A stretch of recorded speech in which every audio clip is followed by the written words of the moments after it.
বজবজের গোবরঝুড়ি এলাকায় কলা পাকানোর ফ্যাক্টরিতে ভয়াবহ আগুন, আবারও বজবজে অগ্নিকাণ্ড।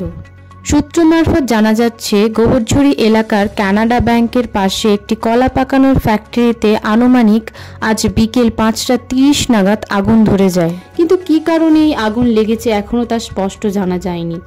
আগুন লাগায় স্থানীয়রা বজবজ থানা ও দমকলে খবর দিলে ঘটনাস্থলে বজবজ থানার পুলিশ এবং দমকল বাহিনী আসে। বর্তমানে ঘটনাস্থলে দমকলের 2টি ইঞ্জিন আগুন নেভানোর কাজ করছে।